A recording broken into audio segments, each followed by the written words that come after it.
might be thinking, how does this all really connect to a newsroom? We're not building products, so why do we need a product roadmap? Well, you are building products. Every story that we write, every podcast, every newsletter, everything that we do that's content in a newsroom is a product. It has an audience, you're using technology to build it, and it somehow is contributing to the business or mission of your organization. So you might want to start thinking about how can you best organize your work so that it's connected to the goals and larger strategy that you want to achieve. Roadmaps aren't going to solve all of your problems. In traditional tech companies, product managers don't really have a lot of authority. You can't just rely on your roadmap to ensure that people are going to do the things that you want them to do. And you also can't just tell them what they should do.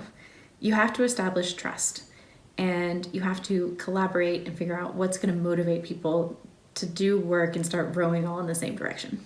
Another thing to keep in mind when you're introducing a roadmap to your organization is that a roadmap in and of itself isn't going to start getting people to do the things that you want them to do. In traditional tech companies, product managers don't have a lot of authority. They're responsible for the product, for the work, but very rarely are they responsible for the people who build it. That means you need to think about how you can build a roadmap that people want to follow, that gives them the autonomy to make decisions, and also the structure to know that what they're doing is contributing to a larger vision of success. It's a tool to show people how their work is contributing to the organization's goals and connecting them to something bigger than themselves. Roadmaps are also a tool for difficult conversations.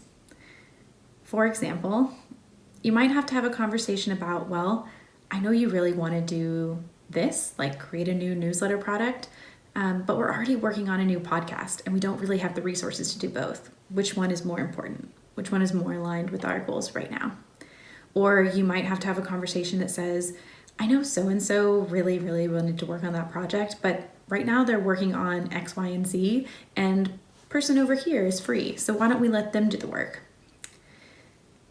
It's good to think about kind of how your roadmap is a living document, and it needs to fit both the needs of your organization and your team and kind of the overall goal that you're trying to reach.